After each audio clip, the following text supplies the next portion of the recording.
Writing from Within by Bernard Selling.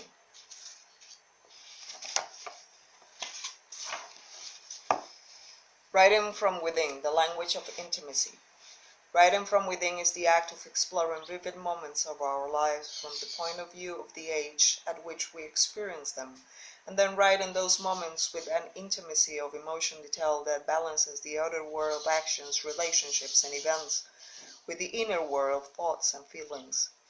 Little by little, we will find writing from within to be a process that will take us into the center of our own universe, propelling us through the time and space toward an experience of ourselves that brings the past into the present, allowing us to see ourselves in a multitude of ways, as we were many selves, moons circling of our larger self.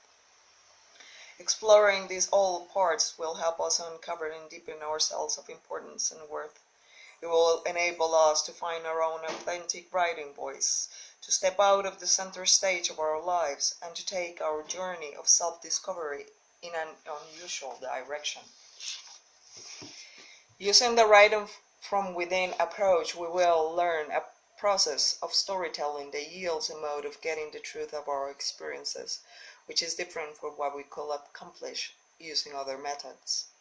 Learn a process of creating a story that has quality as a work of art, and create a product that can be shared, savored, reviewed, and rewritten in company with others using feedback methods taught in this book, and that yields a clear and unexpected view of important experiences too often hidden in a cloud of numbness and self-deception. We will also learn to look at our stories in a way that allows us to gain insight and clarification from them. Clarifying who we were and what happened. One part of self-discovery process is seeing ourselves and our reactions to life experiences as clearly as possible. For example, we have had a loss of some kind in our life, such as a death in the family. It is important to see that loss clearly, to understand what that loss looks and feels like, and then perhaps to see the patterns of behavior we use to cope with that loss. This is not easy. Most inventories, as they are called in alcohol and drug rehabilitation programs and self-help books, look like unending pieces of a sausage, narrative burdened with excessive judgments of the shoulds and shouldn'ts of life without beginning, middle, or end. They often do not get very close to the actual events, and the quality of the insights might not be revealing or stimulating. In writing from within, we choose specific moments to write about. Each story has a beginning, a climax, and an ending, so we do not have to access more than we could handle in the course of the 15 minutes to 2 hours most stories take to write. Yet, in this short period of time, we are transported to another time and place, making it possible to see ourselves as we were decades ago. Releasing the pain of the past. The numbness I mentioned earlier is not only the numbness I mentioned earlier is only one way that we cope with emotional and psychic pain. When we have a physical wound, the tissue around it becomes raw, even infected, as red and white blood cells rage to fight off the invasion. When we were wounded emotionally, there's a great deal of pain. We may try to anesthetize it, but unlike body injuries that we tend to heal themselves, psychic wounds often grow if unattended. We look for ways to drain off the whirlpools of emotion long enough to enable us to go looking for the source. By seeing as clearly and fully as possible the experiences that haunt us, we are able to release ourselves from the weight and move on to handle other aspects of our lives. For the past 20 years or so, the journal writing process has become a helpful outlet for people to release their emotions on paper, without any form of criticism being leveled at them. Automatic writing, writing with the non-dominant hand, and the like are other specific effective ways of draining off emotion while beginning the process of self-examination. sharing our experiences and achieving peace of mind and body. While the prospect of starting to write might scare us at first, we can learn to overcome our fear. As stories begin taking shape, we will see powerful feelings elicited in our readers. How immense is the satisfaction in store for us when we realize we have the power to touch others' minds and hearts. Likewise, sharing the stories unlock for us, as writers, a greater unfolding of the experience, feelings, perceptions, more of the story, which will not take place were the story not told and shared with others. The more powerful and honest the story, the more penetrating the insights that come to us. Deep within all of us there is a protector that exists to keep from us recollections it believes will be too painful for the conscious mind to bear. It acts as a kind of emotional circuit breaker to our unconscious, causing us to grow numb, to forget. Our protector keeps the events and experiences well hidden in our unconscious until it is convinced we are ready to handle them. Writing from within, however, slips the past protective layers of forgetting and selective memory. In the 15 years I have been doing this work, I have been fascinated by this process, bringing something hidden to the surface, facing it, and taking a giant step toward regaining a lost part of ourselves, a part of our soul that has been missing. When we do this as part of a group, it encourages us to see that what we experience is much like what others have experienced. We are not alone. However, when we get together in writing groups, we don't spend our time discussing the psychology of what has taken place in our lives, the motivation, causes, and the like. For the writer's protection, we, the listeners, only discuss our feeling responses to the writing. Guidelines are established about what is okay and what is not okay. In this way, we, as writers, are protected from instructive scrutiny and from criticism of our work or the way we handle our experience. The sharing process, as outlined in the book, is positive and supported, and as we continue to dig in the science of life, experience for the truth of what happened to us in the past. When we write a story to dig for its truth, the characters come alive, our thoughts and feelings are out there on paper as the listeners hang out on the edges of their chairs to learn what happens to these people they have come to know intimately.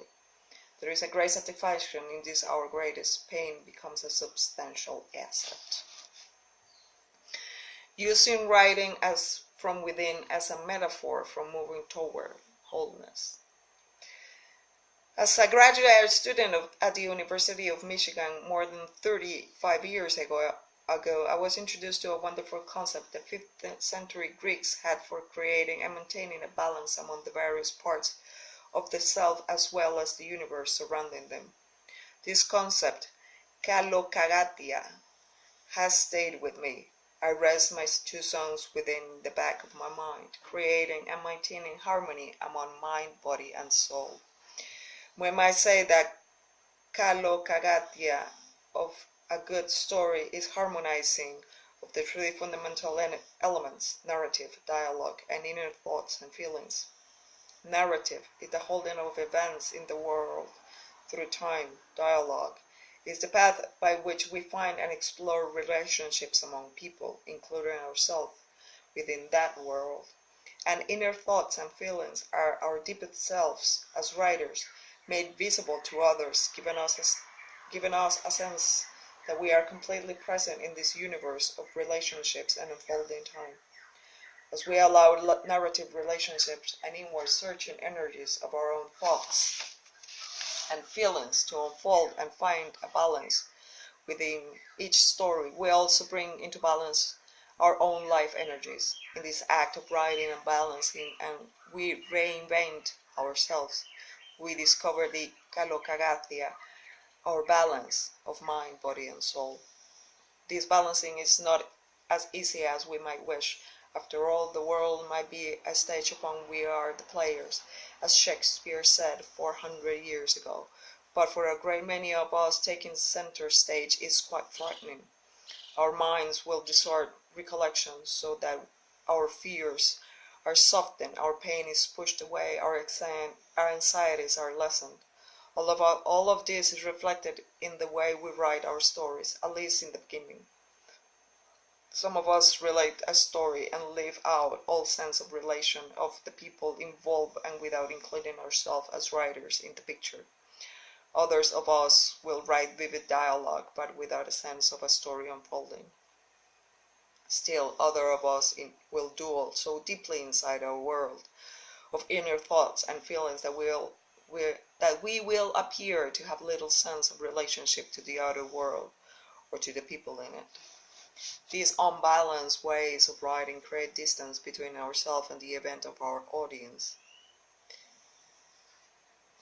These unbalanced ways of writing create distance between ourselves and the event and our audience, protecting us from the emotion of reliving the experience and the possible criticisms of our audience.